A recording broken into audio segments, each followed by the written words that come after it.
I packed my bags. I called my cousin brother. I said, I hope you have a spare room for me, because I'm coming where you are.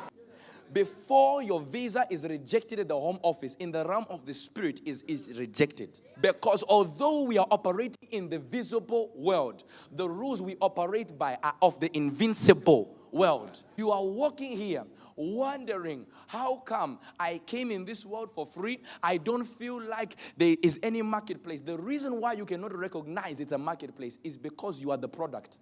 And the enemy is trading your destiny for pleasure. But the problem is you don't recognize it because you are spiritually asleep. The Bible said, surely the Lord was here and I was spiritually asleep. There are people here. They are watching me now on YouTube, watching me now on Facebook, watching me now on Instagram. They are thinking that the application they are on is free. Yet they don't realize they are the product.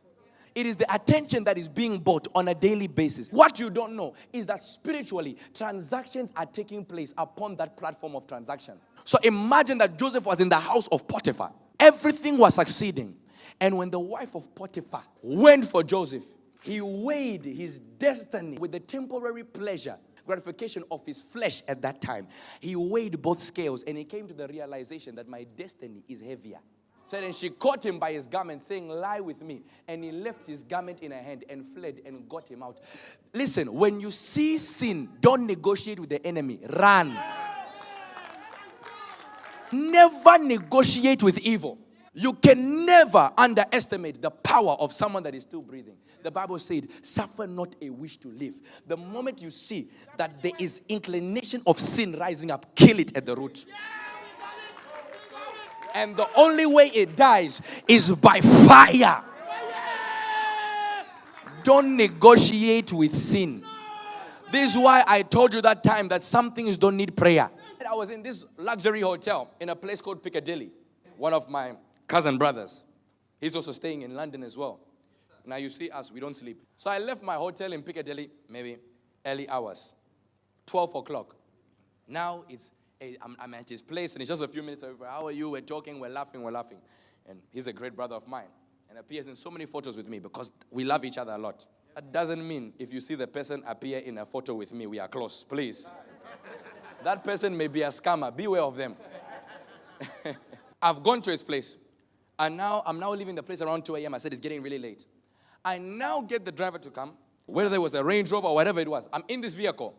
And I'm getting back to my place. I'm just a few minutes late. Then he says, oh, so you're staying in Piccadilly? I said, yes, of course.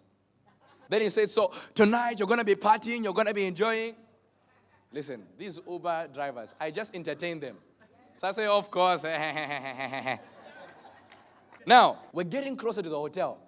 Then he says, oh, so which type of fun are you looking for tonight? I said, maybe I'm missing the story. Maybe.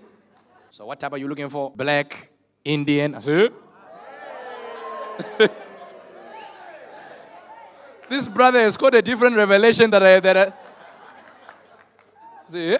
Well, I said, no, I don't know what you mean. They said, oh, you're not looking for. I arrived at my hotel. When I stood up, I was about to go in. Then I said, let me just wait outside my hotel. That's when I now saw women walking up and down. I thought these were people going home. Until I stayed there for 10 minutes, it was the same people going back and forth. I said, maybe I'm delusional. I came inside. I opened the window because when you get into the entrance where the reception is, there's a window where you can open the curtain and you can just see. I stayed there for 30 minutes. I saw cars pick them up, drop them back. They stayed there again. That's when I realized the place where I was a marketplace. Now, let me tell you something. What my first resort as a man of God and a man of fire and man of the cloth was to do. I didn't enter the place of prayer. I packed my bags.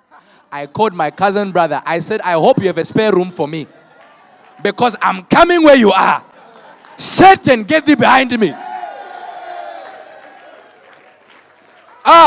This is not the time and place to convince myself I am strong. I am not. This is not the time. Never negotiate with evil. This place is a marketplace. From that day, I don't know what Piccadilly looks like. Don't negotiate with sin. It is a marketplace. The biggest mistake you can ever make is to think we are in a normal world. It's a lie.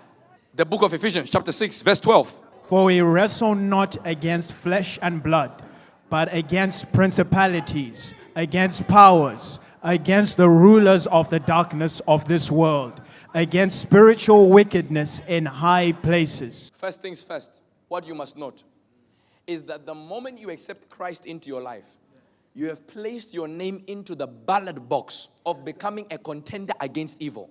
The Bible says, become a partaker according to the afflictions of God. That the moment you are near me, you will become a partaker of the afflictions.